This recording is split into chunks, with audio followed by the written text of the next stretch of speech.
Hello guys, welcome to Avyana Ace Academy. I am Vedveer. We are preparing organization behavior that is important unit for UGC NET Commerce Management and PhD Commerce.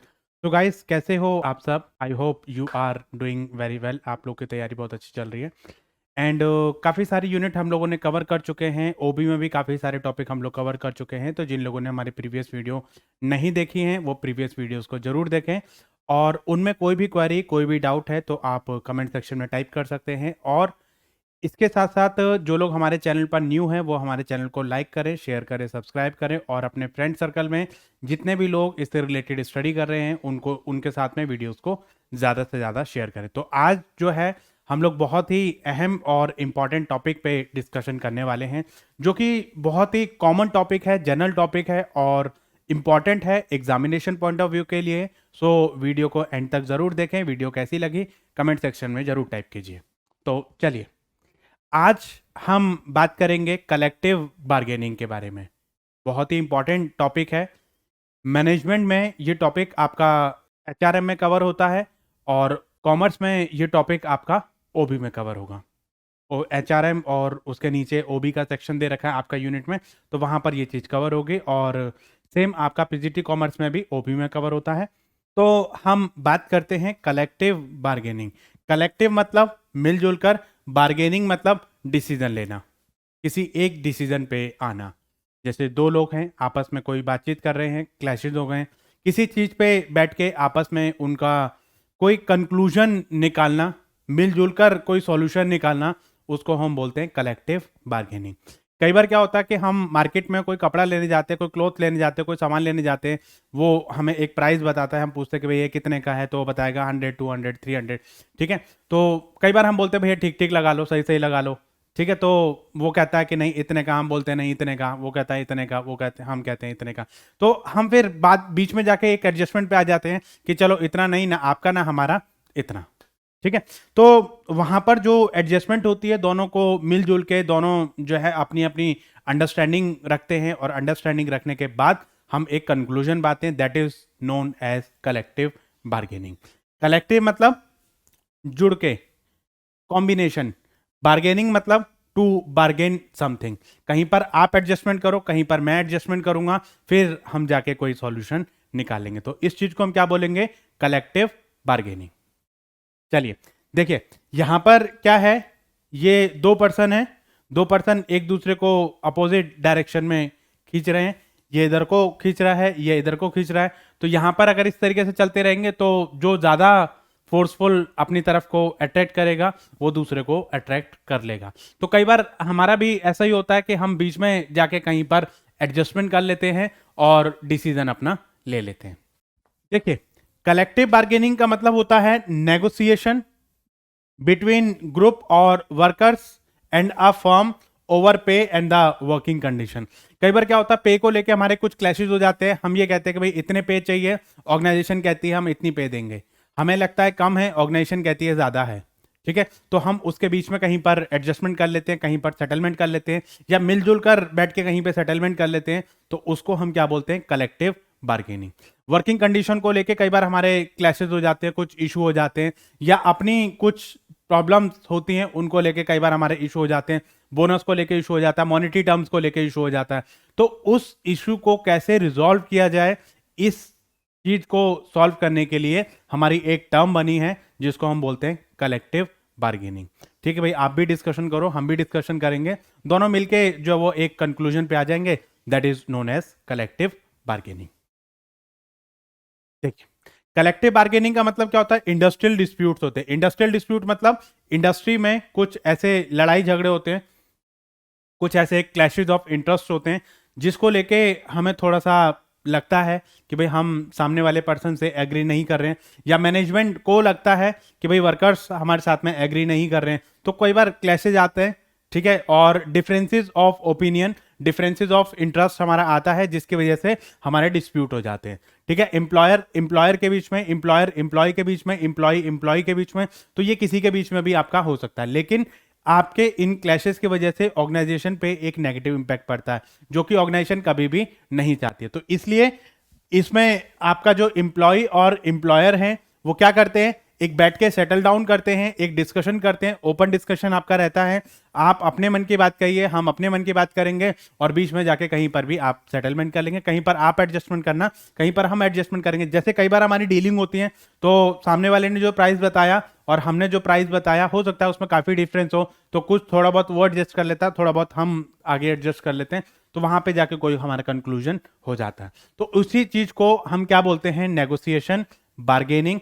और collective इसलिए बोलते हैं क्योंकि यहां पर कुछ members आपके employ के रहेंगे, कुछ मेंबर्स आपके एम्प्लॉयर के रहेंगे, वो दोनों बैठ के अपनी अपनी प्रॉब्लम्स को डिस्कस करेंगे और प्रॉब्लम को डिस्कस करने के बाद अपना एक सॉल्यूशन प्रोवाइड करेंगे। That is known as collective bargaining.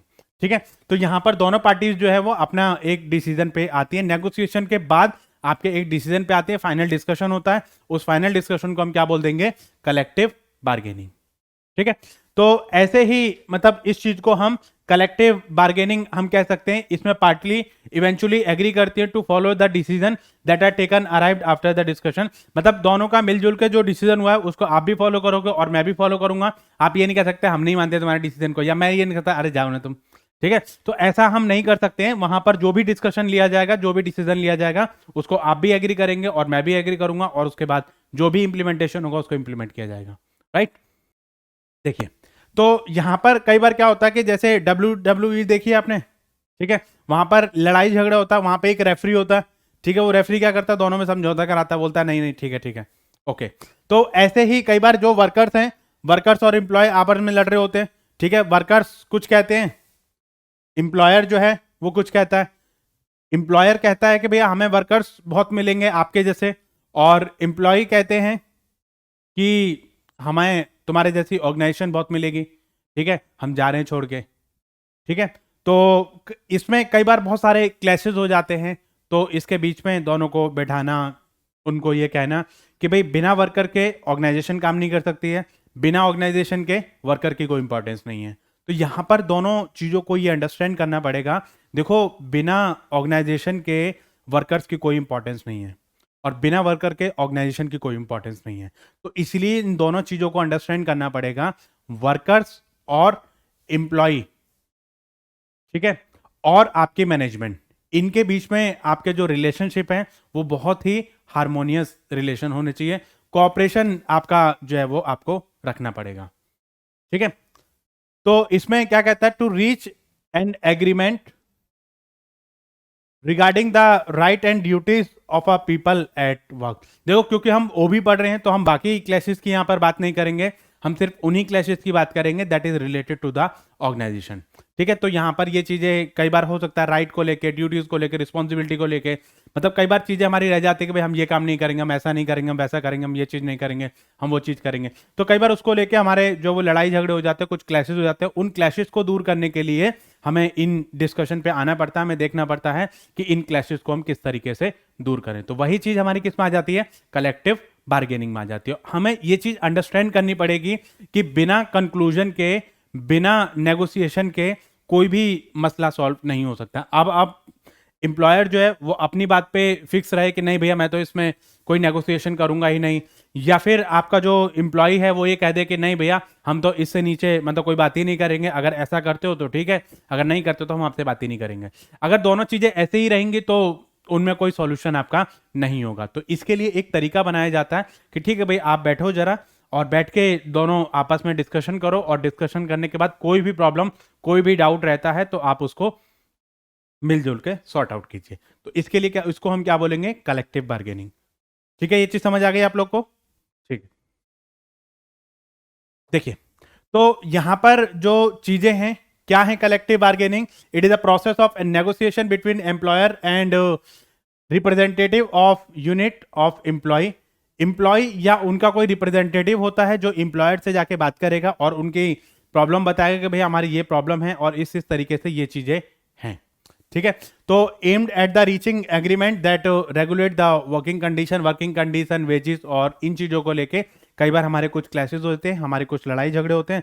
उन लड़ाई झगड़ों को लेके हमें लगता है कि नहीं भैया ये जो चीजें हैं वो ऐसे नहीं, ऐसे होनी चाहिए। एम्प्लॉयर कहता है ऐसे होना चाहिए, एम्प्लॉय कहता है ऐसा होना चाहिए। ठीक है, तो इसको लेके कई बार हमारे कुछ क्लैशेस हो जाते हैं, वो क्लैशेस हम मिलजुल के सॉल्व करेंगे और सॉर्ट आउट करने के बाद एक कंक्लूजन पे आएंगे। ठीक है, तो यहां पर जो है क्या सेट आउट करता है वेज स्केल कि भाई आपका जो वेजेस है वो कितना होना चाहिए, इतना सैलरी आपका रहेगा और इतना वेज स्केल आपका रहेगा।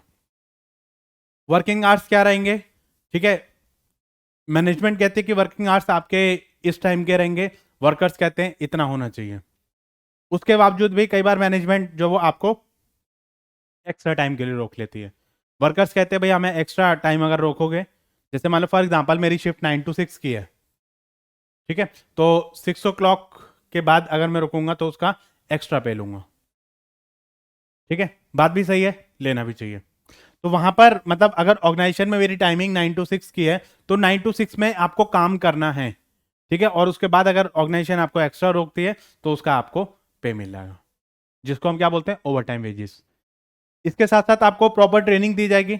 अब मैनेजमेंट ये कह रही है कि भैया आप करो काम, कैसे करना है आपको, ऑर्गेनाइजेशन खर्चा नहीं करना चाह रही है, ठीक है, तो आपको प्रॉपर ट्रेनिंग दी जाएगी कि भैया जो काम नहीं आता है, अगर आप प्रोडक्टिविटी को बढ़ाना चाहते हैं तो आपको पहले ट्रेनिंग देनी पड़ेगी, आपको खर्चा करना पड़ेगा। तो वही चीज़ें कई बार इसको लेके जो वो कंडीशन को लेके कई बार हमारे कुछ लड़ाई झगड़े हो जाते हैं, कुछ क्लैशेज हो जाते हैं, वही क्लैशेज हमारे इसमें आ जाते हैं।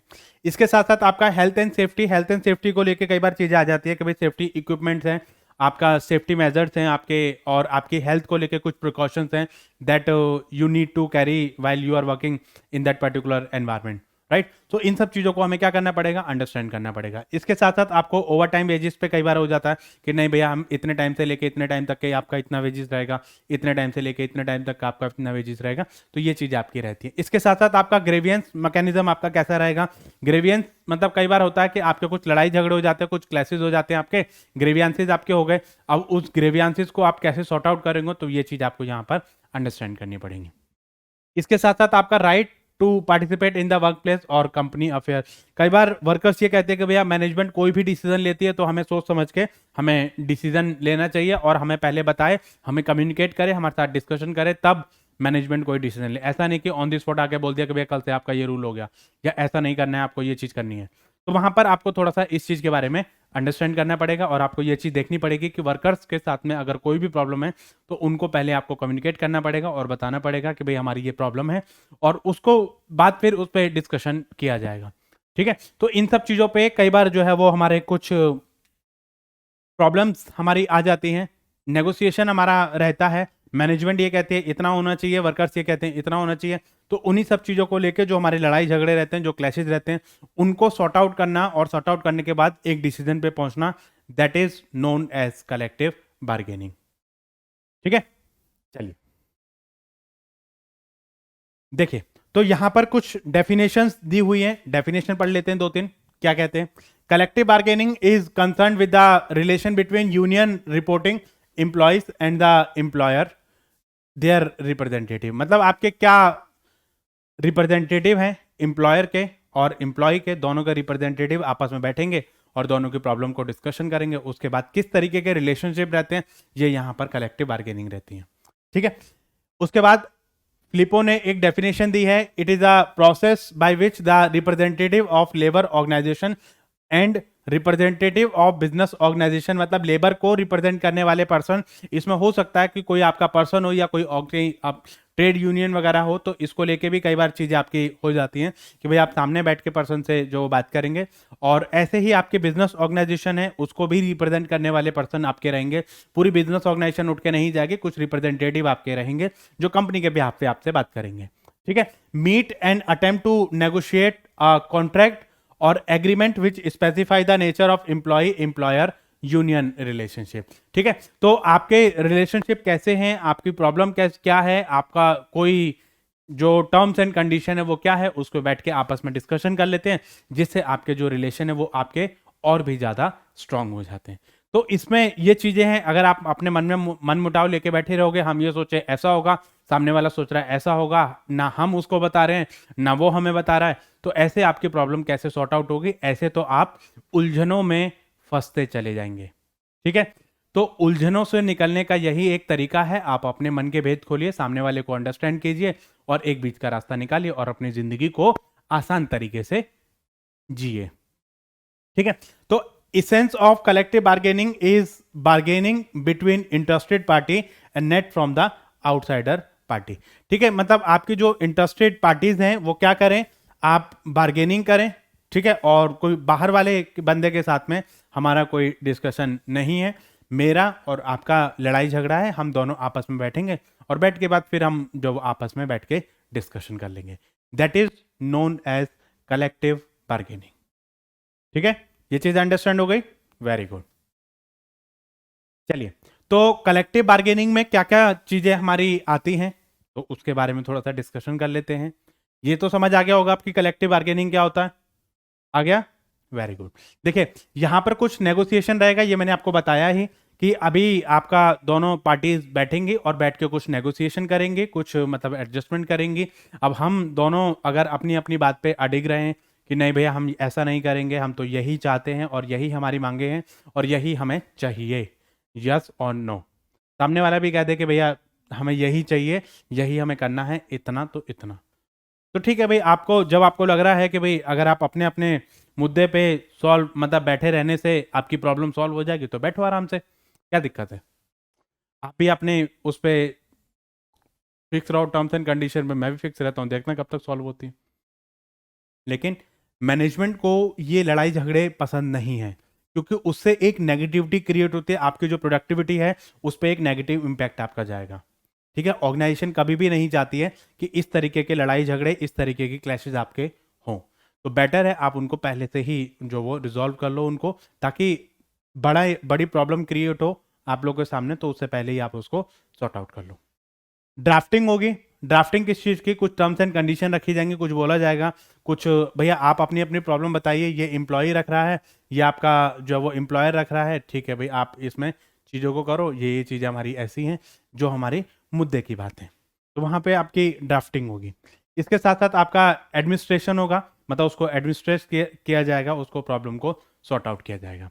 Interpretation of documents written by the employer, employee and the union representative. यहाँ पर इंटरप्रिटेशन होगा आपका डॉक्यूमेंट्स का, आप एम्प्लॉयर अपने डॉक्यूमेंट दिखाएगा, एम्प्लॉय अपने डॉक्यूमेंट दिखाएगा, मतलब हो सकता है कुछ डॉक्यूमेंटेशन वगैरह का काम आपका रहे, कुछ टर्म्स एंड कंडीशन के नहीं पहले तो हमारी ये तय हुई थी, कहाँ तय हुई थी, लाओ दिखाओ, सामने वाला कह रहा है कि भाई हमारी तो ऐसी कोई बात ही नहीं हुई थी, तो जो बात हुई है उस पर आप डॉक्यूमेंटेशन कीजिए और उस पर देखिए कि क्या क्या आपका मुद्दा है। ठीक है, जो भी आपका मसला है उसको आप सॉर्ट आउट कीजिए। Organisation trade union with the open minded. देखो कई बार पता है क्या होता है, कई बार ऐसा भी होता है कि वर्कर्स के बिहाफ पे ट्रेड यूनियन बात करती है। ट्रेड यूनियन का मतलब होता है कई बार वर्कर्स जो हैं कोई ट्रेड यूनियन ज्वाइन कर देते हैं, ऐसी ऑर्गेनाइजेशन ज्वाइन कर लेते हैं जहां से उनको स्ट्रेंथ मिलती है और उसके बिहाफ पे वो बात करेंगे। अब कई बार क्या होता है कि अकेले पर्सन रहेंगे या दो चार चार छह लोग रहेंगे तो ऑर्गेनाइजेशन सोचते हैं कि हम इसको दबा लें, ठीक है, चार छह लोग रहेंगे क्या फर्क पड़ता है, ठीक है। लेकिन जब ज्यादा वर्कर्स को एक्सप्लॉइट किया जाता है तो वो एक ऑर्गेनाइजेशन ज्वाइन कर लेते हैं जो उनके बिहाफ पे बात करेगी उनसे, ताकि वर्कर्स को एक्सप्लॉइट ना किया जाए। तो उस चीज को हम क्या बोलते हैं, उस चीज को हम बोलते हैं ट्रेड यूनियन। अब कई बार क्या होता है कि ट्रेड यूनियन जो है वो बहुत ओपन माइंडेड आपकी रहनी चाहिए, मतलब ठीक है भाई जैसी सर्कमस्टांसेस हैं, आप एक तरफ से पॉइंट ऑफ व्यू से आप नहीं सोच सकते, आप ऑर्गेनाइजेशन को भी सोचिए, आप ऑर्गेनाइजेशन पॉइंट ऑफ व्यू से भी सोचिए, आप जो है वो वर्कर्स के पॉइंट ऑफ व्यू से भी सोचिए, तो ऐसा आप जो है बीच का कोई रास्ता निकालिए। ठीक है, तो उस चीज को हम क्या बोलते हैं, open trade union with open minded. ठीक है, तो ये चीजें आपको रखनी पड़ेंगी। अगर मैं फीचर्स की बात करूं ट्रेड यूनियन के, और सॉरी ट्रेड यूनियन नहीं, कलेक्टिव बार्गेनिंग के अगर मैं फीचर्स की बात करूं तो क्या क्या फीचर्स होते हैं। देखिए, ग्रुप एक्टिविटी रहती है, ठीक है, यहाँ पर आपका भी मतलब एक दोनों पर्सन्स के ग्रुप रहेंगे और ग्रुप में बैठ के बात होगी। ठीक है, तो ये ग्रुप एक्टिविटी रहेगी, अकेला कोई भी डिसीजन नहीं ले सकता, चाहे वो एम्प्लॉयर हो चाहे वो एम्प्लॉय हो। ठीक है, एम्प्लॉयर भी अकेला डिसीजन नहीं ले सकता है और एम्प्लॉय भी अकेला डिसीजन नहीं ले सकता है, तो इसलिए आपको बहुत सोच समझ के डिसीजन लेना पड़ेगा, आपको देखना पड़ेगा कि भाई किस तरीके से आपको डिसीजन लेना है। ठीक है, ऑनगोइंग प्रोसेस होता है, ऐसा नहीं है कि एक बार आपने कर लिया तो उसके बाद आपको जरूरत नहीं है, कंटिन्यूस प्रोसेस होता है, तो ये आपका जो है वो चलता रहेगा। ठीक है भाई, लड़ाई झगड़े होते रहेंगे, उसको सॉर्ट आउट किया जाएगा, ये सब चीजें हमारी चलती रहेंगी। बाई पार्टी एक्टिविटीज होती है, बाई पार्टी मतलब दो पार्टीज इसमें इन्वॉल्व होते हैं, एक आपके एम्प्लॉयर की एक आपके एम्प्लॉय की। ठीक है, दोनों बैठ के आपकी डिस्कशन करेंगे। कॉम्प्लीमेंट्री प्रोसेस, कॉम्प्लीमेंट्री मतलब एक दूसरे के बिना अधूरे हैं, वही चीज मैंने आपको बताई, बाई पार्टी प्रोसेस रहता है। अगर एक पार्टी जो वो डिसीजन नहीं ले सकते अपने बिहाफ पे, दोनों पार्टीज का होना बहुत जरूरी है, साइमल्टेनियसली यूज करे जाएंगे तो इसमें जो है वो दोनों पार्टीज की आप सुनोगे, ठीक है। ऐसा नहीं है कि आपने वर्कर्स की सुनी और उसके ब्याह पे आपने डिसीजन दे दिया, या आपने ऑर्गेनाइजेशन के पॉइंट ऑफ व्यू को सुना और उसके ब्याह पे आपने डिसीजन ले लिया। ऐसा नहीं करना है आपको। तो वहां पर जो है वो क्या होता है, कॉम्प्लीमेंट्री होता है, ठीक है। ठीक है, कॉम्प्लीमेंट्री प्रोसेस होता है। ऑर्गेनाइजेशन और एम्प्लॉय दोनों ही एक दूसरे के लिए बहुत जरूरी हैं। इन दोनों का एक दूसरे के बिना काम नहीं चलेगा। नेक्स्ट आता है आपका वॉलंटरी। वॉलंटरी का मतलब यहां पर क्या है? वॉलंटरी का मतलब यहां पर है कि अपनी इच्छा से चीजें करते हैं। मैनेजमेंट को भी लगता है कि चलो ठीक है भाई, बीच का कोई रास्ता निकल जाए, और एम्प्लॉय भी सोचते हैं, एम्प्लॉयर भी आपका सोचता है कि भाई बीच का कोई रास्ता निकल जाए। तो हम अपनी मर्जी से चाहते हैं कि भाई ऐसे लड़ाई झगड़े ना हो। एम्प्लॉय भी नहीं चाहता, एम्प्लॉयर भी नहीं चाहता, तो बैठ के आपका वॉलंटरी हम खुद चाहते हैं, तभी आपका नेगोशिएशन होगा। हम चाहते ही नहीं है कि चलो ठीक है जैसे चल रहा है वैसे चलने दो, ऐसा आप नहीं कर सकते, ठीक है। नेक्स्ट आता है बेस्ड ऑन द नेगोशिएशन। जो मतलब कलेक्टिव बार्गेनिंग है वो नेगोशिएशन पे बेस्ड होती है कि आप कितना नेगोशिएट करते हैं, क्या चीज़ें आप करते हैं। आपने नेगोशिएशन किया ही नहीं, या सामने वाले ने नेगोशिएट किया ही नहीं, उसने बोल दिया भाई फिक्स प्राइस है, लेना लो, नहीं लेना मत लो। आपको ज़रूरत होगी आप काम करेंगे, नहीं ज़रूरत होगी मना कर देंगे, ठीक है। ऐसे ही सामने वाले में मतलब ऐसे ही आप भी कह सकते हो भाई हमारी टर्म्स एंड कंडीशन फिक्स है, अगर आपको काम करना है करवाना है तो ठीक है, नहीं करवाना तो ओके, आप किसी और को देख लीजिए। तो वहां पर आपका जो चीज़ें इसमें रहती हैं। Flexible in nature. Flexible in nature का मतलब होता है दोनों मिलजुल के, मतलब फ्लेक्सिबिलिटी इसमें रहती है। मतलब ऐसा नहीं है कि भाई पत्थर की लकीर नहीं है, थोड़े बहुत एडजस्टमेंट आप करोगे तो चीज़ें आपकी सॉर्ट आउट हो जाएंगी। नेक्स्ट आता है dynamic that keep on changing. मतलब ये चीज़ें आपकी चेंजिंग होती हैं। चेंजिंग क्यों होती है? क्योंकि जरूरी नहीं है कि इस बार हमारे जो क्लैशेज हुए हैं, लड़ाई झगड़े जो हुए हैं, वो किसी एक पर्टिकुलर टॉपिक को लेके हुए। हो सकता है कि अगली बार जो हमारे लड़ाई झगड़े हों वो किसी अलग टॉपिक को लेके हों। तो इसलिए ये चीज़ें आपको अंडरस्टैंड करनी पड़ेगी, आपको देखना पड़ेगा कि भाई इस प्रॉब्लम को हम कैसे सॉर्ट आउट करें। तो वही चीज़ हमारी इसमें आ जाती है और उसके हिसाब से हमें चीज़ों को अंडरस्टैंड करना पड़ेगा, देखना पड़ेगा कि भाई किस प्रॉब्लम को हम कैसे सॉर्ट आउट कर सकते हैं, ठीक है। ओके, नेक्स्ट आता है आपका म्यूचुअल इंटरेस्ट। म्यूचुअल इंटरेस्ट मतलब आप किसी एक पार्टी के बेनिफिट के बारे में आप नहीं सोच सकते, आपको दोनों पार्टीज के बेनिफिट के बारे में आपको सोचना है, तब जाके आपको कोई डिसीजन अपना लेना है। नेक्स्ट आता है build and improve the relationship. मतलब यहां पर आपका क्या होता है कि जैसे मान लो अगर आप नेगोशिएशन कर रहे हैं, आप सामने वाले की बात को भी सुन रहे हैं और आप अपनी बात को भी कह रहे हैं, तो दोनों की बात को जब आप बात करेंगे, आपस में डिस्कशन होगा, डिस्कशन से आपका जो मुद्दे हैं वो सॉर्ट आउट होते हैं और आपके जो रिलेशनशिप है वो आपके स्ट्रांग हो जाते हैं। हमें भी ये लगेगा कि सामने वाले ने हमारी बात मानी है, सामने वाले को भी लगेगा चलो कुछ तो नेगोशिएट हुआ, ठीक है। तो ये चीज़ें आपकी इसमें रहती हैं। डेमोक्रेटिक प्रोसेस आपका रहता है, आप दोनों पार्टीज अपने अपने पक्ष जो वो रख सकती है। आपको जो अपने पक्ष में कहना है आप कह सकते हैं, सामने वाली पार्टीज को जो अपने पक्ष में कहना है वो सामने वाली पार्टी कहेगी।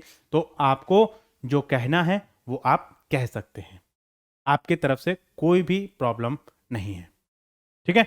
ये चीज समझ आ गई आपको? Very good. चलिए, अगर हम बात करें इंपॉर्टेंस की, तो कलेक्टिव बार्गेनिंग क्यों इंपॉर्टेंट होता है ऑर्गेनाइजेशन पॉइंट ऑफ व्यू के लिए, और ऑर्गेनाइजेशन के लिए कलेक्टिव बार्गेनिंग की क्या इंपॉर्टेंस होती है, वो चीज हम लोग यहां पर बात करते हैं। देखिए, इंप्लॉय के लिए क्या इंपॉर्टेंस रहेगी इसकी?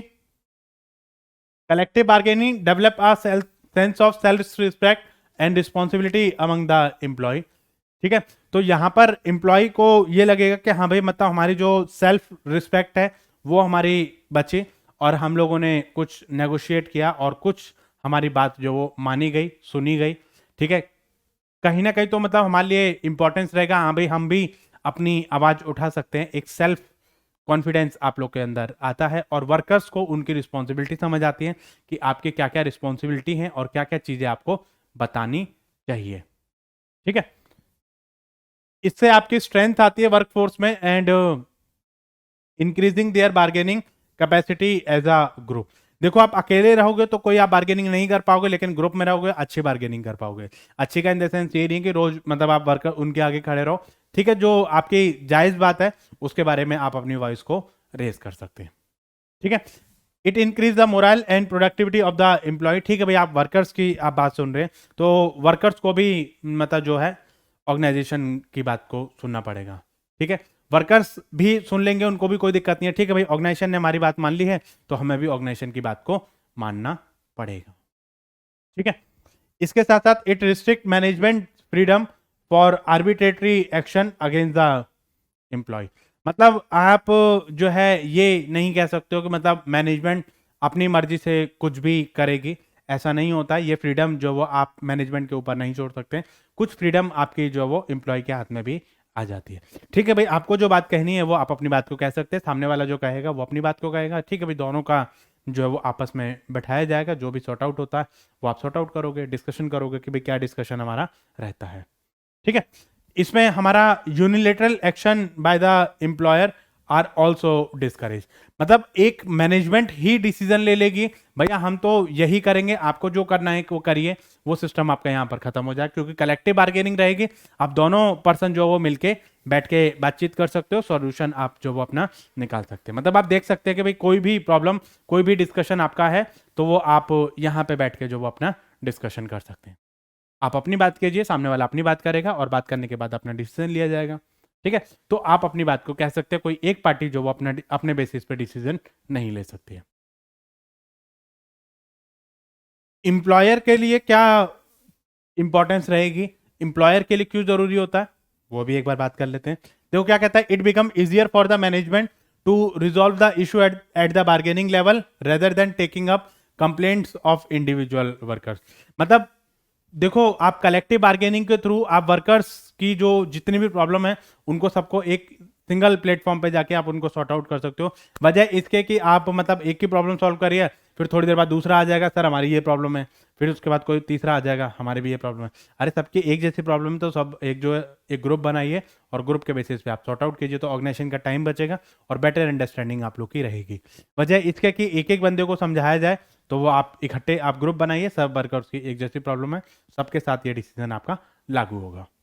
ठीक है, इससे क्या है, एक सेंस ऑफ जॉब सिक्योरिटी रहेगी एम्प्लॉयज के बीच में, and thereby tend to reduce the cost of the labour turnover to management. देखो कई बार क्या होता है, ठीक है भाई आपकी प्रॉब्लम जो है वो आपसे सुनी जा रही है, समझी जा रही है, और प्रॉब्लम को सुनने के बाद मतलब आपकी जो है उनको, क्योंकि जब आपकी प्रॉब्लम को सॉर्ट आउट कर लिया गया, समझ लिया गया, और समझने के बाद आपको कोई ऐसी चीज मतलब दिक्कत वाली बात आपकी नहीं है, तो आप जल्दी से ऑर्गेनाइजेशन को छोड़ के नहीं जाएंगे। प्रोडक्टिविटी बढ़ेगी, मोरल बढ़ेगा, और आपका जो मोटिवेशन लेवल है वो भी आपका बढ़ेगा। इससे क्या है, ऑर्गेनाइजेशन को ये रहेगा कि भैया आप छोड़ के नहीं जाएंगे। ठीक है, इससे क्या है, चैनल ऑफ कम्युनिकेशन आपका रहता है वर्कर्स और मैनेजमेंट के बीच में, एक वर्कर्स पार्टिसिपेशन आपका इंक्रीज हो जाता है डिसीजन मेकिंग में। एंड इसके साथ साथ मतलब जो है एक बहुत ही इंपॉर्टेंट रोल प्ले करता है जब भी आप इंडिविजुअल डिस्प्यूट की बात करते हैं, तो इंडिविजुअल डिस्प्यूट की सेटलमेंट में कलेक्टिव बार्गेनिंग बहुत ही इंपॉर्टेंट रोल आपका प्ले करता है। ठीक है, बिना कलेक्टिव बार्गेनिंग के आप प्रॉब्लम को सॉर्ट आउट नहीं कर पाएंगे, तो इसलिए बहुत ज़रूरी है कि जब भी आप इसके बारे में बात करेंगे तो वहाँ पर हम जो है कलेक्टिव बार्गेनिंग को हमें यूज़ करना चाहिए। कोई भी डिस्प्यूट है, दोनों पार्टीज को आप बैठाओ आमने सामने, डिस्कशन करवाओ, डिस्कशन करने के बाद अपने अपने बारे में बताएंगे, सामने वाली पार्टीज के बारे में बताएंगे, और जो भी डिस्कशन आता है आप उसको सॉर्ट आउट कीजिए, तो वो आपका यहाँ पर आ जाएगा। ठीक है, चलिए अब हम बात करते हैं कलेक्टिव बार्गेनिंग के टाइप्स की। कितने टाइप्स की कलेक्टिव बार्गेनिंग होती है। अब मान लो भाई एक सिबलिंग है, वो आपस में लड़ गए। अब पेरेंट्स को बुलाया गया, बोला गया कि भैया बैठ के बताओ, वो बोलेगा उसकी गलती है, वो बोलेगा उसकी गलती है, वो बोलेगा उसकी गलती है।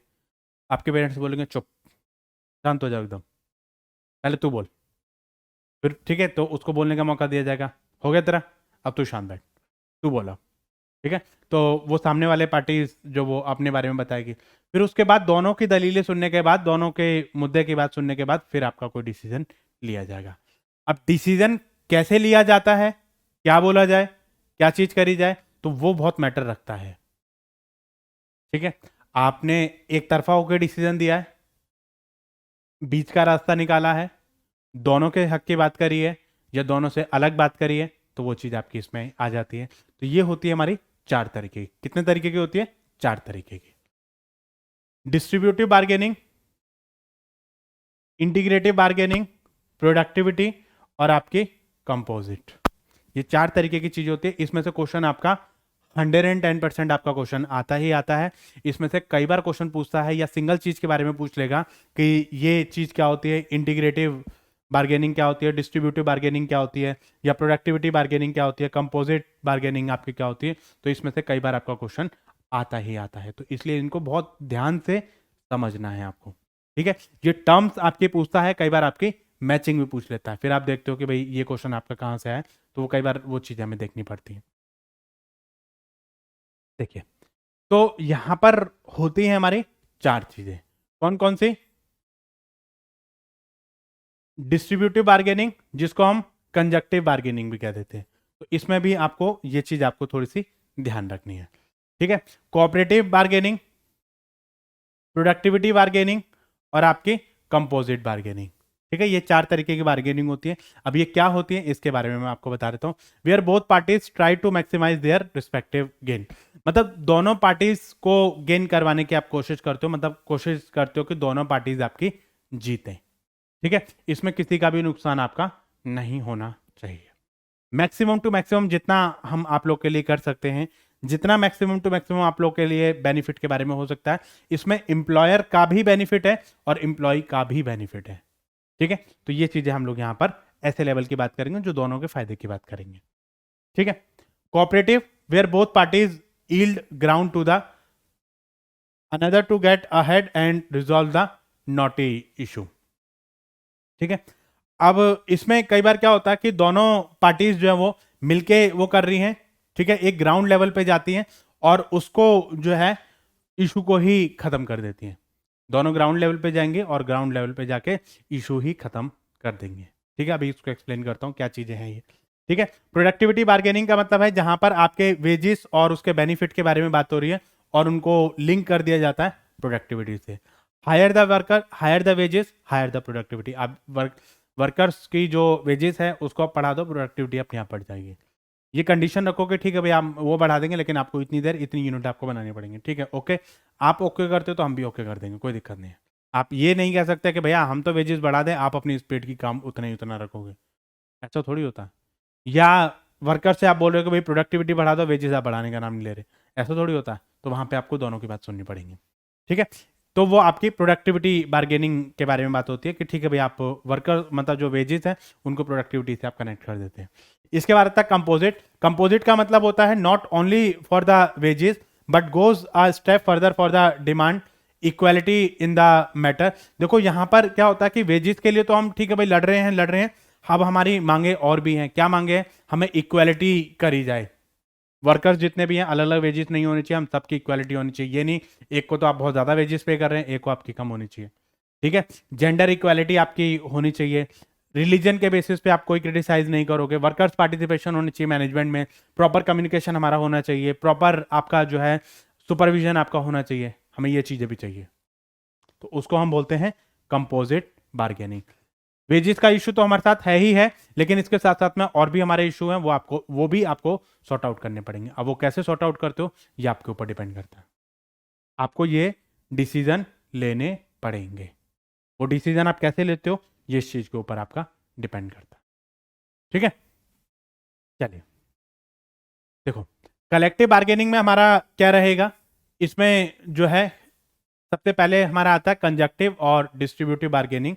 ठीक है, इसमें जो चीजें हैं वो क्या रहती हैं, it is the most common type of bargaining जिसमें हमारा जीरो सम नेगोशिएशन आपका रहता है। ठीक है, जीरो सम नेगोशिएशन का मतलब क्या होता है, in the another word one side win and another loss. ठीक है, इसमें क्या आपका रहेगा कि जैसे मान लो एक को 1 रुपए का फायदा होगा तो दूसरे को 1 रुपए का नुकसान होगा, दोनों को आप जोड़ दो तो क्या हो जाएगा, जीरो। एक को फायदा हो रहा है, एक को आपका नुकसान हो रहा है। ठीक है, तो इसलिए मतलब जो चीजें हैं वो आपकी क्या रहेंगे, इसको जीरो सम नेगोशिएशन भी कह देते हैं। ठीक है, both parties try to maximise their respective gain. इसमें जो एक पार्टी है उसको मतलब आप ये नहीं कह सकते एक को ठीक है भाई कुछ तो आपको एडजस्ट करना पड़ेगा और कुछ मतलब जो है, लेकिन इसमें दोनों का ही फायदा है। ठीक है, दोनों का ही एडजस्टमेंट है आपके, दोनों को मैक्सिमम टू मैक्सिमम गेन आपको मिलेगा। कोशिश किया जाएगा कि भाई ज़्यादा से ज़्यादा आपको प्रॉफिट दिया जाए और ज़्यादा से ज़्यादा गेन दोनों पार्टीज को आपको दिया जाए, लेकिन इसमें जीरो सम नेगोशिएशन आपका रहेगा, एक को थोड़ा बहुत फायदा रहेगा तो दूसरे को आपको नुकसान रहेगा। कोशिश करेंगे कि भाई दोनों को मैक्सिमाइज किया जाए। ठीक है, they try to settle economic issues such as wages, benefit, bonus, और इन सब चीज़ों को आप इशू करते हैं, सेटल करते हैं, और वो सेटलमेंट आपकी जो किस में आ जाएगी, कंजक्टिव और डिस्ट्रीब्यूटिव बार्गेनिंग में आ जाती है। ठीक है, और इसमें हमारा जैसे union negotiation for the maximum wages and the management want to yield at the little possible. ठीक है, तो यहाँ पर जो है दोनों चीज़ों को यूनियन चाहती है ज़्यादा से ज़्यादा वेजेस मिले और मैनेजमेंट चाहती है कम से कम वेजेस दिए जाएं। तो ठीक है भाई, जितना आप चाहते हैं उतना तो आपको नहीं मिलेगा, थोड़ा बहुत एक पार्टी को बोल दिया। जैसे मान लो फॉर एग्जांपल वर्कर्स चाहते हैं हमें वेजेस जो वो 150 के हिसाब से मिले और मैनेजमेंट चाहती है कि भाई हम इनको 100 रुपीज़ के हिसाब से दें। अब इनके बीच में कुछ लड़ाई झगड़ा चल रहा है, देखो 150 तो हम नहीं दे पाएंगे और 100 से भी काम नहीं चलेगा। तो ठीक है भैया, आप जो है थोड़ा सा एडजस्टमेंट कर लीजिए, आप जो है 120 पे सेटलमेंट कर लीजिए। इसमें इनका भी फायदा है और इनका भी मतलब फायदा है। ठीक है, तो दोनों मिलजुल के डिसीजन लेंगे, क्योंकि डिफरेंस बहुत ज़्यादा है तो बीच का रास्ता निकाल लेंगे। ठीक है, नेक्स्ट आता है कोऑपरेटिव और इंटीग्रेटिव। कोऑपरेटिव और इंटीग्रेटिव का मतलब होता है both the employee and employer sit together and try to resolve the problem in their common interest and reach to a amicable solution. Amicable solution का मतलब होता है कि हम एक पर्टिकुलर सॉल्यूशन पे जाते हैं और वो सॉल्यूशन दोनों पार्टीज क्या करेंगे, उसको मान्य करेंगे, मतलब देखेंगे कि मतलब उनका जो भी प्रॉब्लम है उनको अपना सॉर्ट आउट करें। ठीक है, तो इसमें आपका क्या रहेगा कि जो भी हमारे इकोनॉमिक क्राइसिस है, अब जैसे मान लो भाई ठीक है, कई बार क्या होता है कि जैसे मान लो कोविड आ गया, अब हमारी भी प्रॉब्लम है और आपकी भी प्रॉब्लम है। हमारी प्रॉब्लम ये है कि भाई हमारे पास कोई जॉब नहीं है, ऑर्गेनाइजेशन की यह प्रॉब्लम है कि ऑर्गेनाइजेशन के पास काम नहीं है। भाई हमें दोनों को अंडरस्टैंड करना पड़ेगा। ठीक है भाई, हम उतनी सैलरी तो हम आपको नहीं दे पाएंगे जितना हम पहले देते थे। ठीक है भाई, आपको भी मतलब जो है काम से नहीं हटाया जाएगा, आपके वेजेस बेशक चाहे थोड़ी सी कम कर दी जाएंगे, लेकिन आपको जो काम आपका चलता रहेगा। हम एकदम से बोल दें कि भैया कल से आप काम पे मत आना, तो ऐसा भी हम नहीं करेंगे। वेजेस ठीक है भाई, जब हमारे पास ज़्यादा होगा तो हम ज़्यादा देंगे, कम आज कम है, आज क्राइसिस चल रहे हैं हमारे पास, तो हम कम में भी सेटलमेंट कर लेंगे। ठीक है, आप भी थोड़ा सा सेटलमेंट कीजिए, हम भी थोड़ा सेटलमेंट करेंगे, तो उसको बोलते हैं कोऑपरेटिव या इंटीग्रेटिव बार्गेनिंग। ठीक है, तो कब ठीक है भाई, कई बार हमारी चीज़ें बियॉन्ड द कंट्रोल हैं। ठीक है, तो म्यूचुअल एग्रीमेंट करके चीज़ें हम जो वो एग्रीमेंट कर लेते हैं। ठीक है भाई, मॉडर्नाइजेशन हमारी रिक्वायरमेंट है और हमें मॉडर्नाइजेशन से रिलेटेड चीज़ों को करना पड़ेगा। ठीक है, नई टेक्निक्स मार्केट में आ रही है, तो आपको जो वो आपको भी अपग्रेड करना पड़ेगा और हमारी भी रिक्वायरमेंट है, तो आपको इससे फ़ायदा होगा। क्या फ़ायदा होगा, वो चीज़ें यहाँ पर बैठ के डिस्कस करी जाएंगी।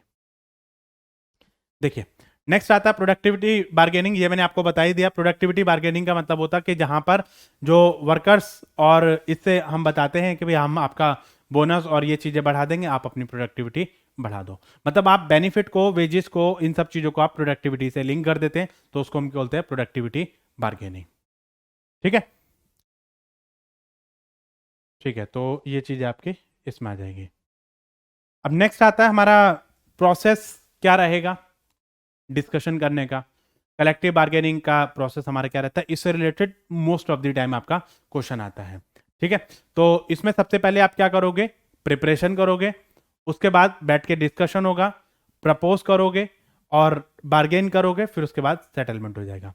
आप अपने अपने लेवल पे पहले आप प्रिपरेशन करोगे। ठीक है, आप अपने मुद्दे की बात कर रहे हो, सामने वाला अपने मुद्दे की बात कर रहा है। ठीक है, आपकी अपनी अपनी प्रॉब्लम है, आपने अपने देख लिया कि हाँ भाई अगर ऐसा होगा तो हम ये करेंगे, सामने वाला होगा तो हम ऐसे करेंगे, वैसे करेंगे, तो ये चीज़ें हमारी इसमें आ जाती हैं।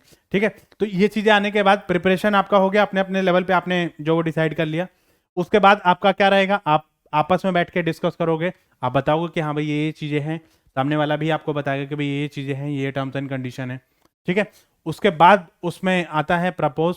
अब ठीक है भाई, मुद्दे की बात पे आते हैं, बता दिया आपने। ठीक है, एंड डिस्कशन क्या है, वो कहते हैं इतना, सामने वाला कह रहा है इतना, तो ठीक है भाई, उस पर आपकी मांगे क्या है, आप क्या चाहते हो आप बताइए, सामने वाले की मांगे क्या है, सामने वाला बताएगा। अब डिस्कशन बताइए क्या डिस्कशन रहेगा, तो आप प्रपोज करोगे। ठीक है, आपने बता दिया कि भाई इतना और इतना, फिर उसके बीच में बार्गेनिंग होगी कि भाई हम इतना नहीं दे पाएंगे और कितना आप दे सकते हैं, इतना। ठीक है, अब जैसे कई बार एक्सपेक्टेड सैलरी पूछी जाती है, कई बार इंटरव्यू में आपसे एक्सपेक्टेड सैलरी पूछी जाती है, आपने बताई लेट्स से 35K, तो वो बोलेगा भाई हम 35K नहीं दे सकते, हम आपको 20K दे सकते। एग्री करते हो, यस और नो। अब आपने बताई ही 20 है, तो उसमें कोई सामने वाला पर्सन क्या करेगा, तो इसलिए आपको ये चीज़ें बहुत सोच समझ के डिसीजन देना चाहिए आपका। ठीक है, अब इसमें आपका बार्गेनिंग हो गया, ठीक है। ऑर्गेनाइजेशन कह रही है 20 के देंगे, अब आप जो 35 के मांग रहे हो, ठीक है भाई, दोनों का 20 का सेटलमेंट हो गया,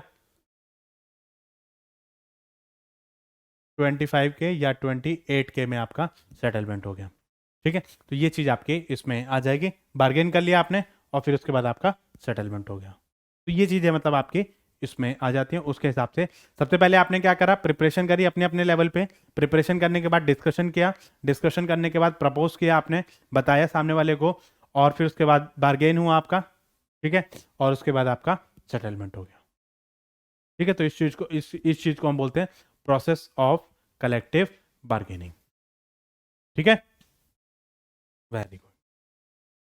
देखिए नेक्स्ट आता है आपका, इसमें ये चीज़ मैंने आपको बता दी है। प्रिपरेशन आपका क्या होता है कि इसमें दोनों पार्टीज जो अपने अपने आप को मेंबर्स को प्रिपेयर करती हैं, बताती है अपने अपने बारे में कि ये चीज़ें आपकी हैं, ठीक है। डिस्कस मतलब जो है ये चीज़ें मैंने आपको बता दी हैं, ठीक है। तो इस पार्ट को हम स्किप कर रहे हैं। सेटलमेंट आपका हो गया। To get the dispute settle the management must follow this step by the systematically and give equal chance to workers to speak out their mind. मतलब अगर आपको बेटर सेटलमेंट अगर आपको करनी है तो दोनों पार्टीज के बीच में आपको जो क्या करना पड़ेगा, आपको बताना पड़ेगा, ठीक है, कि भाई ये चीज़ें हमारी हैं और ये मुद्दा हमारा है और इस मुद्दे पे बैठ के हमें बात करनी है। दोनों को आप चांस दो, ठीक है, और चांस देके मतलब आप देखो कि लोग कितना दिमाग चलाते हैं और कहाँ तक की वो सोच रहे हैं। तो वही चीज़ें मतलब आपकी इसमें आ जाएंगे और उसके हिसाब से चीज़ों को अंडरस्टैंड करना पड़ेगा, ठीक है। चलिए अब हम बात करते हैं worker participation in management. Worker participation in management का मतलब होता है, ये एक नया टॉपिक है, ठीक है। तो कलेक्टिव बार्गेनिंग आपका खत्म हो गया है, अब यहाँ से नया टॉपिक स्टार्ट हो रहा है, worker participation in management. Workers को पार्टिसिपेट करना चाहिए मैनेजमेंट में। कलेक्टिव बार्गेनिंग में हमने देखा उन्होंने एक नई डिमांड अपनी क्रिएट कर दी। क्या डिमांड क्रिएट कर दी कि भैया हमें जो है मैनेजमेंट में पार्टिसिपेट करना है। अब क्यों करना चाहिए, क्यों नहीं करना चाहिए, क्या फ़ायदे होंगे, क्या नुकसान होंगे, वही चीज़ हम यहाँ पर देखेंगे। अब कई बार क्या होता है कि वर्कर्स के साथ में हम एक हेल्दी रिलेशन बनाएंगे, तो वो कैसे बनाएंगे, उसके बीच में हमें कम्युनिकेशन करना पड़ेगा, उनके साथ में डिस्कशन करनी पड़ेगी, उनके सामने वालों की सुननी पड़ेगी।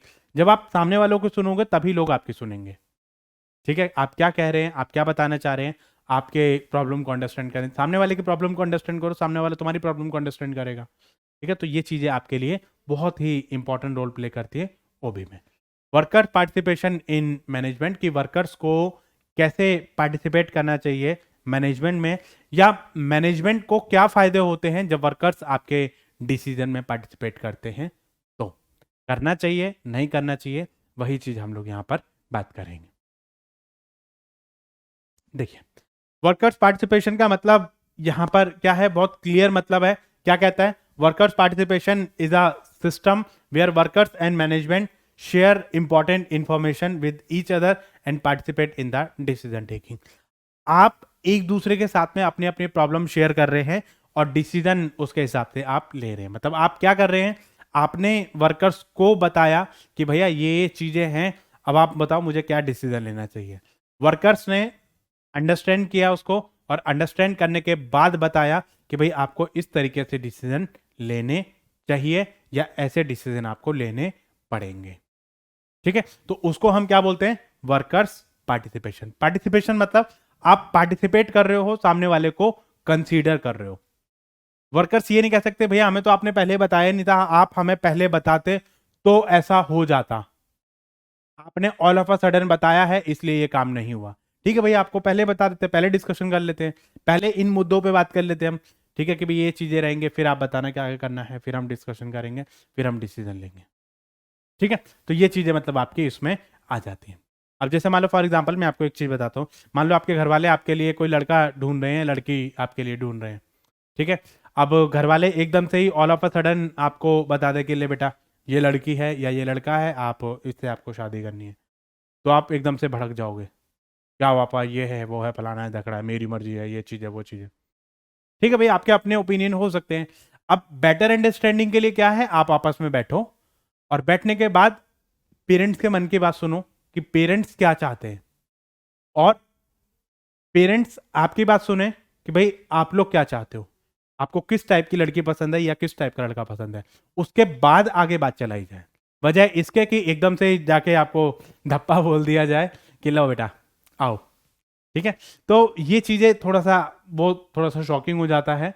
ठीक है, तो वहां पर थोड़ा सा अंडरस्टैंड कर। अब हो सकता है कि भाई आप प्लान कर रहे हैं लव मैरिज का, आपके पेरेंट्स प्लान कर रहे हैं अरेंज मैरिज का, भाई वाह, हम एक दूसरे के अपोजिट डायरेक्शन में हैं।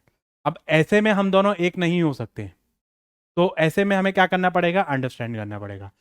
या तो भाई आप सामने वाले आपको धप्पा बोले, इससे पहले आप उनको धप्पा कर दो, आप उनको बोल दो कि भैया मैं तो लव मैरिज ही करूंगा, या उनको बोल दो कि भैया हम तो अरेंज मैरिज ही करेंगे।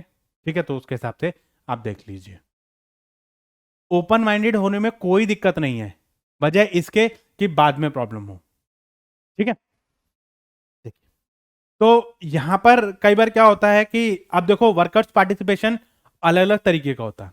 अलग अलग मतलब ऐसा नहीं है कि आप उनसे डायरेक्टली मतलब चीजें करें, आप उनमें कई सारी चीजों में आप उनको कंसीडर कर सकते हैं। कैसे कैसे कंसीडर कर सकते हैं, देखिए, सजेशन स्कीम, आप वर्कर से पूछिए कि आप हमें बताइए कि हमें क्या करना चाहिए। सजेशन स्कीम एक सजेशन बॉक्स होता है। ठीक है, वहां पर आप अपनी प्रॉब्लम को जो है, ये एक बॉक्स है, इस बॉक्स में आप अपनी सजेशंस को लिख के डाल सकते हैं। कोई कंप्लेंट बॉक्स आपका है, ठीक है, तो उस पर आप लिख के डाल सकते हैं। ठीक है, उसके बाद वर्क काउंसिल आपकी होती है, वहां पर जाके आप अपना डिस्कशन कर सकते हैं। वर्कर्स अपनी प्रॉब्लम उनको जाके बताएंगे, या जो वर्क काउंसिल है वो आपके बिहाफ पे आपके बारे में बात करेगी, क्योंकि वर्कर्स को भी तो प्रॉब्लम बताने वाला कोई चाहिए। वर्कर्स अपनी प्रॉब्लम किसको बताएंगे, तो कोई ना कोई तो उनको चाहिए, तो वो इसको जाके बता सकते हैं। ऐसी आपकी वर्कर्स कमेटी होती है जो वर्कर्स के बिहाफ पे काम करेगी, आप उनको सेटल कर सकते हैं ताकि वर्कर्स की प्रॉब्लम को अंडरस्टैंड किया जा सके। उसके बाद है joint management and council and committee, दोनों मिलके डिसीजन ले रहे हैं, दोनों मिलके मतलब आप मैनेजमेंट के कुछ लोग हैं और कुछ लोग आपकी वर्क कमेटी के हैं, फिर उसके बाद मिलकर डिसीजन ले रहे हैं। इससे क्या है, आपके पॉइंट ऑफ व्यू को भी अंडरस्टैंड किया जा रहा है और ऑर्गेनाइजेशन के पॉइंट ऑफ व्यू को भी अंडरस्टैंड किया जा रहा है। अब जब मान लो कमेटी कोई डिसीजन ले रही है, कमेटी ने कोई डिसीजन लिया तो उनने सोच समझ के ही डिसीजन लिया है, तो उसके बाद मतलब आप जो चीजें हैं उनको अंडरस्टैंड कर सकते हैं। ठीक है, अब कई बार क्या होता है, कमेटी की बात को वर्कर्स मानते हैं, कमेटी पे ज्यादा ट्रस्ट करते हैं ऑर्गेनाइजेशन से ज्यादा, क्योंकि वर्कर्स कमेटी जो है वो कभी भी ऐसा कोई डिसीजन नहीं देगी जिससे वर्कर्स को कोई नुकसान हो, तो इसलिए इस पे जो है वो ज्यादा ट्रस्ट किया जाता है। ठीक है, नेक्स्ट है joint decision model. Joint decision model का मतलब दोनों मिलकर डिसीजन लेंगे, तो वो सारा आपका इसमें आ जाएगा। वर्कर्स रिप्रेजेंटेशन ऑन बोर्ड, मतलब जब आपके बोर्ड ऑफ डायरेक्टर आपके बैठेंगे तो वहां पे वर्कर्स को रिप्रेजेंट करने वाला एक बोर्ड बना दिया आपको, वहां पर वर्कर्स को रिप्रेजेंट करने वाला भी आपका चाहिए। ठीक है, नेक्स्ट है आपका को पार्टनरशिप। कई बार आपको क्या होता है कि पार्टनर बना दिया जाता है, आपको बोल दिया जाता है आप प्रोडक्टिविटी बढ़ाइए और हम आपको इतना शेयर प्रॉफिट का हम आपको देंगे। तो ठीक है, को पार्टनरशिप आप उनको बना सकते हैं। क्वालिटी सर्कल पे आप काम कर सकते हैं, मतलब क्वालिटी को इंप्रूवमेंट आप कीजिए। टीक्यूएम पे आप काम कर सकते हैं, टोटल क्वालिटी मैनेजमेंट, तो इस पे भी हम लोग कई बार जो वो काम कर सकते हैं। तो कई बार हमारी प्रॉब्लम को अंडरस्टैंड करने के लिए हमें टीक्यूएम का सहारा में लेना पड़ता है, टोटल क्वालिटी मैनेजमेंट। मतलब आप एंटायर क्वालिटी को आप अपनी मेंटेन करिए, चाहे वो रॉ मटेरियल की हो, चाहे वो वर्क इन प्रोग्रेस की हो, चाहे वो फिनिश गुड की हो, एंटायर प्रोसेस एंटायर सिस्टम की क्वालिटी को आपको मेंटेन करना है। अप टू द स्टैंडर्ड जो क्वालिटी है उनको आपको अंडरस्टैंड करना पड़ेगा। ठीक है, चलिए, अब हमें जरूरत क्या होती है वर्कर्स पार्टिसिपेशन की मैनेजमेंट में, मतलब क्या जरूरत होती है, क्यों हमें वर्कर्स का पार्टिसिपेशन चाहिए, जिसकी वजह से हम एक बेटर अंडरस्टैंडिंग अपनी क्रिएट कर सकते हैं। क्यों चाहिए इसके बारे में बात करते हैं। म्यूचुअल अंडरस्टैंडिंग आपकी रहेगी। ठीक है, जब आप दोनों पर्सन जो है बैठ के आप बात करेंगे, आप वर्कर्स को भी कंसीडर कर रहे हैं, उनको भी अच्छा लगेगा, आपको भी अच्छा लगेगा कि भाई एकदम से सामने वाले को हम बताएंगे तो सामने वाले की फीलिंग्स हो सकता है हर्ट हो, सामने वाले को समझ ना आए या सामने वाला कैसे रिएक्ट कर रहा है, तो इसको लेके हमें थोड़ा सा रहता है कि भाई अगर हम एकदम से इनको बोलेंगे तो वो क्या समझेंगे, क्या सोचेंगे, तो कई बार ये चीज़ हमारी इसमें रहती है। ठीक है, तो यहाँ पर म्यूचुअल अंडरस्टैंडिंग हमें जो क्रिएट करनी पड़ेंगी, हमें देखना पड़ेगा कि सामने वाले को हम किस तरीके से अंडरस्टैंड करते हैं। ठीक है, प्रोडक्टिविटी बढ़ेगी आपके। ठीक है भाई, आप सामने वाले की प्रॉब्लम को अंडरस्टैंड कर रहे हैं और सामने वाला आपकी प्रॉब्लम को अंडरस्टैंड कर रहा है, आप भी उनको कंसीडर कर रहे हैं, वो भी आपको कंसीडर कर रहे हैं, तो इससे प्रोडक्टिविटी आपकी बढ़ेगी, मोरल आपका बूस्ट होगा। ठीक है। इसके साथ साथ आपके जो एथिकल चीज़ें हैं वो भी आपकी इंप्रूव होंगी, कम्युनिकेशन आपके बेटर होंगे, प्रोडक्टिविटी आपकी बढ़ेगी और एब्सेंटिज्म आपकी कम होगी। ठीक है। वर्कर्स कोशिश करेंगे कि आपकी जॉब को मैक्सिमम टू मैक्सिमम आउटपुट तक पहुंचाया जाए। ठीक है। Better efficiency and job satisfaction, ये मैंने आपको बता ही दिया है। Growth of the worker, workers की आपकी ग्रोथ होगी। कैसे ग्रोथ होगी? क्योंकि वर्कर्स को कंसीडर किया जा रहा है तो ऐसी कोई प्रॉब्लम वाली बात आपकी नहीं रहेगी।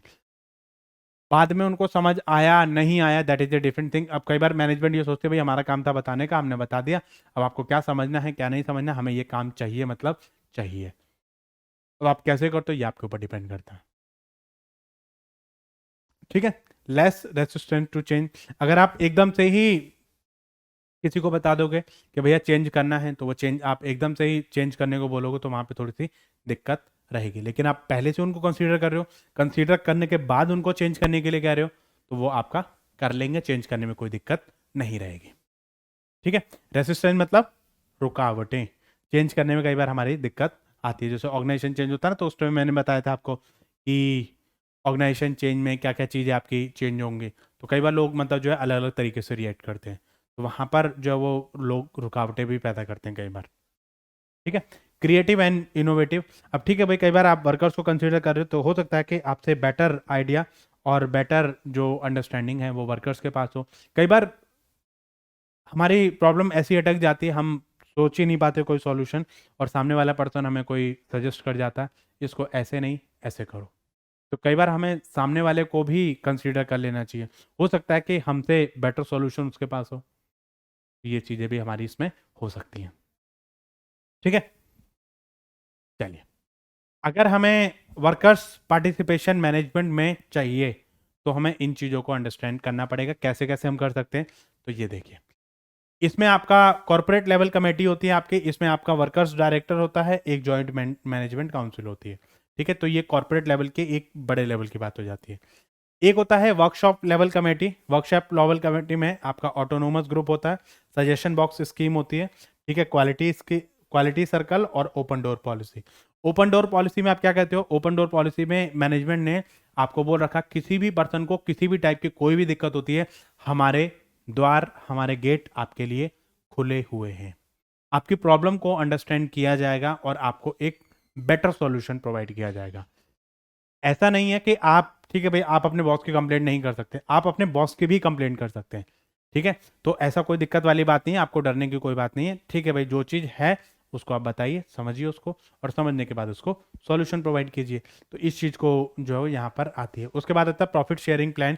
प्रॉफिट शेयरिंग प्लान का मतलब होता है आप प्रोडक्टिविटी बढ़ाइए, हम आपको प्रॉफिट में अपना शेयर देंगे। ठीक है। इसके साथ साथ कलेक्टिव बार्गेनिंग, कलेक्टिव बार्गेनिंग मैंने आपको बताया ही है कि ठीक है भाई, आपको कोई भी प्रॉब्लम है, कोई भी अगर आपकी चीज़ें हैं, तो हम दोनों मिलके जो है वो बेटर अंडरस्टैंडिंग करेंगे और देखेंगे कि भाई किस तरीके से आपकी प्रॉब्लम को सॉर्ट आउट करना है। अब वो चीज़ हमारी किस में आ जाएगी? कलेक्टिव बार्गेनिंग में आ जाएगी। तो उसके हिसाब से हम चीज़ों को अंडरस्टैंड कर सकते हैं, देख सकते हैं कि भाई कैसे कैसे चीज़ें आपकी रहेंगी। ठीक है। तो guys, thanks for watching this video. I hope ये जो कॉन्सेप्ट है आपके वर्कर्स पार्टिसिपेशन इन मैनेजमेंट और कलेक्टिव बार्गेनिंग, ये दोनों चीज़ें आपको समझ आ गई होंगी। इसमें कोई भी दिक्कत, कोई भी क्वेरी, कोई भी डाउट है आपको, तो वो आपको कमेंट सेक्शन में टाइप करना है। वीडियो कैसी लगी ये भी आपको कमेंट सेक्शन में टाइप करना है। और वो जो प्रोसेस मैंने आपको बताया था कलेक्टिव बार्गेनिंग का, वो बहुत इंपॉर्टेंट है। कई बार उसमें से सीक्वेंस भी आ जाता है, क्या होती है, कैसे, किस टाइप्स और प्रोसेस, ये दोनों चीज़ तो आपको करनी ही करनी है। एडवांटेज डिसएडवांटेज ये चीज़ें भी आपको देखनी है। ठीक है। कई बार इससे related statement kind of question आपके आ जाते हैं। ठीक है। सो इसमें कोई भी क्वेरी है, कोई भी डाउट है, तो वो आप जरा उसमें टाइप कर सकते हैं कमेंट सेक्शन में। वीडियो कैसी लगी इसको भी बताइए। तो जल्द ही मिलेंगे हम आपको एक नए कॉन्सेप्ट के साथ। इसमें ओबी में हमारे छोटे मोटे कॉन्सेप्ट आपके बचे हैं, तो वो हम लोग नेक्स्ट वीडियो में कंप्लीट कर लेंगे। तो उसके बाद फिर हम लोग जो वो एक नई यूनिट पे स्टार्ट करेंगे। तो जल्द ही मिलेंगे हम आपको नई वीडियो के साथ। तो thank you, have a nice day.